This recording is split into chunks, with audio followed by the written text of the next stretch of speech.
This YouTube channel does not promote any violent, harmful, or illegal activities. All content provided by this channel is meant for an educational purpose only.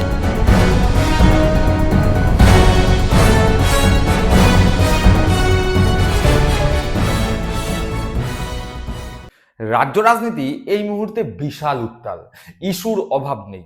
এই Humayun Kabir suspend, Humayun কবিরের বাবরি মসজিদ, এই নিয়ে যেমন রাজ্য রাজনীতি উত্তাল, আবার একই সাথে রাজন্যা প্রান্তিকের বিজেপিতে যোগদান করবার জন্য আকুল প্রার্থনা সত্ত্বেও বিজেপির দরজা বন্ধ।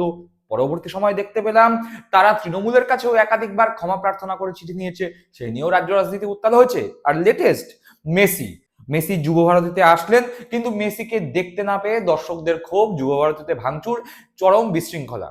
ইস্যুর অভাব নেই এই মুহূর্তে পশ্চিমবঙ্গের রাজ্য রাজনীতিতে, কিন্তু বাদবাকি সমস্ত ইস্যু আজ উঠছে, কালকে নিভে যাবে।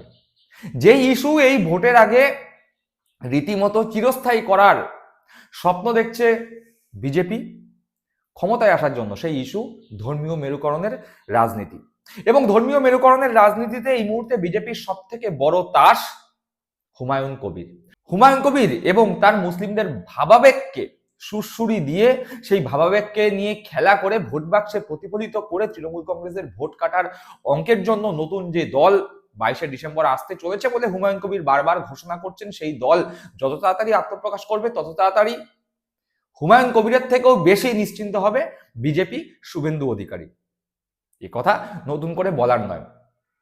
যাই হোক, হুমায়ুন কবির তো বাবরি মসজিদের ঘোষণা করে দিয়েছেন, লাখ লাখ কোটি কোটি টাকা অ্যাকাউন্টে ঢুকছে। সেই টাকার সোর্স কি, কেন সেই টাকা হুমায়ুন কবিরের অ্যাকাউন্টে ঢুকছে, তার সেই টাকার ইনকাম ট্যাক্স দেওয়া হবে কিনা, এই নিয়ে কারোর কোনো মাথা ব্যথা নেই।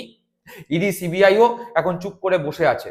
নির্দেশ আসেনি, হয়তো নির্দেশ আসলে তারা এইসব বিষয়ে এনকোয়ারি করতে পারতো, কিন্তু সে নিয়ে কারোর মাথা ব্যথা নেই। কিন্তু সব থেকে বড় কথা, যে সমস্ত মুসলিমদের ভাবাবেগকে নিয়ে হুমায়ুন কবির খেলা করছে, যে সমস্ত মুসলিমদের ধর্ম চিন্তাকে অবলম্বন করে হুমায়ুন কবির আগামী 2026 বিধানসভা ভোটে 135টি আসনে লড়বার কথা ভাবছে, 90টি আসনে জেতার কথা ভাবছে, এবং বলছে পশ্চিমবঙ্গে সরকার যেই গড়ুক না কেন তার রিমোট কন্ট্রোল আমার হাতে থাকবে। সেই হুমায়ুন কবির মুসলমানদের যে আবেগ, ধর্ম সম্পর্কে যে শ্রদ্ধা, সেই আবেগ আর শ্রদ্ধাকে নিয়ে খেলা করতে গিয়ে আসলে নিজের মুখোশটাই উন্মোচিত করে দিয়েছে। ইতিমধ্যে আমরা দেখতে পেয়েছি হুমায়ুন কবির দাবি করেছিলেন সৌদি থেকে 2জন মুসল্লি আসবেন এই মসজিদের উদ্বোধনে বা শিলান্যাসে, কিন্তু দেখা গেল তারা এই বাংলার মাটিরই 2জন মুসল্লি। তারাও রীতিমতো বলছে আমাদের সঙ্গে ধোঁকা হয়েছে, আমাদের এই বাবরি মসজিদের কথা বলাই হয়নি। সেই কথা শুনবো, কিন্তু তার থেকেও বড় কথা, হুমায়ুন কবিরের বিরুদ্ধে রীতিমতো তোপ দেখেছে আরো এক মুসলিম, গালে দাড়ি টুপিধারী এক মুসলিম সরাসরি হুমায়ুন কবিরকে আক্রমণ করে বলেছেন হুমায়ুন কবির এখন মুসলমানদের নিয়ে রাজনীতি করছে, ইসলাম সম্পর্কে তার জ্ঞান কত দূর, ও তো নিজেই নামাজ পড়ে না। সেই অভিযোগও শুনবো, কিন্তু তার আগে দেখি মুসল্লিরা কিভাবে সর্বসমক্ষে হুমায়ুন কবিরের মুখোশ টেনে হিচড়ে খুলে দিয়ে বলছেন যে আমাদের সঙ্গে ধোঁকা হয়েছে, মুসলিম সাধারণ মানুষের সঙ্গে ধোঁকা হয়েছে, এবং ধোঁকা দিয়েছে হুমায়ুন কবির। সেই কথা আপনাদের সামনে।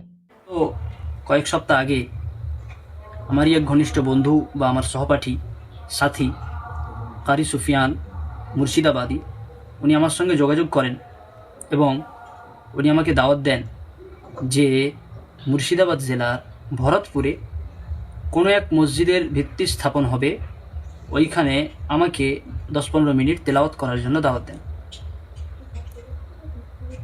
কিন্তু মসজিদের নাম কি, কারা আয়োজন করছে, কার তত্ত্বাবধানে আয়োজন হচ্ছে, এসব একবারও আমাকে জানানো হয়নি।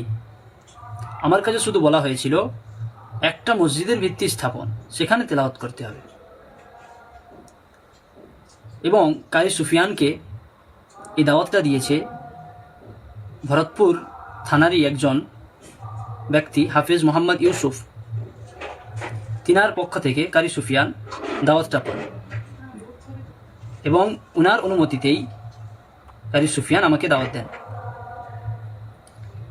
5 তারিখ শুক্রবার যখন রাত্রবেলায় আমি সালার স্টেশনে নেমে ভরতপুরের দিকে রওনা হই, ওইখানে পৌঁছানোর পর ওনাদের তরফ থেকে আমি জানতে পারি যে আপনার তেলাওয়াতের প্রোগ্রামটা হুমায়ুন কবির কর্তৃক বাবরি মসজিদের শিলান্যাসে ওইখানে তেলাওয়াত করতে হবে, এতটুকু জানতে পারি।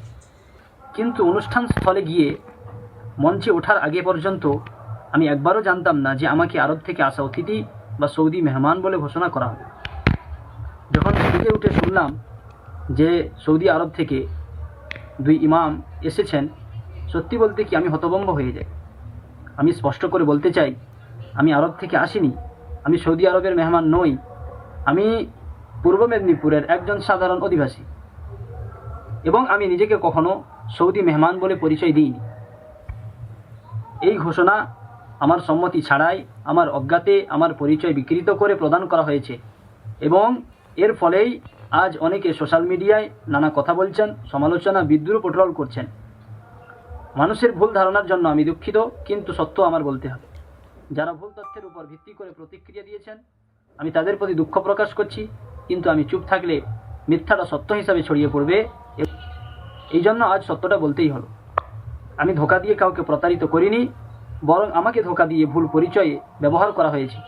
আমার উদ্দেশ্য শুধুমাত্র তেলাওয়াত করা ছিল এবং এই বিষয় ভিত্তিকে আমি বহু জায়গায় দাওয়াতও পেয়ে থাকি, প্রতারণা করার জন্য নয়।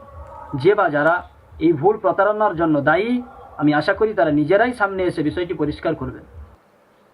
শুনলাম, দেখলাম যে মুসাল্লি পরিষ্কার বলে দিচ্ছেন যে তাদের জানানোই হয়নি এটা বাবরি মসজিদ। তাদের শুধু বলা হয়েছিল একটি মসজিদের শিলান্যাস হবে, কিন্তু তাদের সম্পূর্ণ অন্ধকারে রেখে এই মসজিদের শিলান্যাস করানো হয়।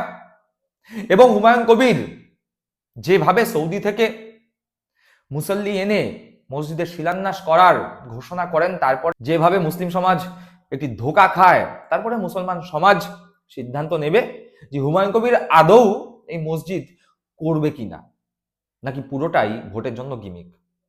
এ তো গেল ধোঁকাবাজির কথা, কিন্তু হুমায়ুন কবির মাথায় টুপি পড়ছে, মুসলমানদের মসিহা হওয়ার চেষ্টা করছে, বাবরি মসজিদ নির্মাণ করবার দাবি করছে।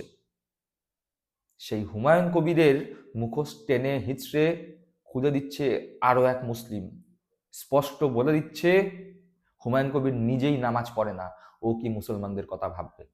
একবার সেই বিস্ফোরক মন্তব্য শুনে নি। দরকার ছিল না মসজিদ, নিজে নামাজ পড়ে না, ও কি মসজিদ করে লাভটা হবে? নামাজ পড়ে না, হুমায়ুন কবির নিজে নামাজ পড়ে না। তো এই বাবরি মসজিদে এত কোটি কোটি টাকা খরচা হচ্ছে, কি মনে হয় পিছনে কেউ আছে? নিশ্চয়ই আছে, যারা ব্ল্যাক মানি, যারা কালো টাকা, তাদের আছে টাকা, হয়তো দেবে তারা। কোনো শুনলাম সেই বিস্ফোরক মন্তব্য, যেখানে এক ব্যক্তি দাবি করছেন হুমায়ুন কবির তো নিজেই নামাজ পড়ে না। অর্থাৎ 2 × 2 = 4 হয়ে গেল।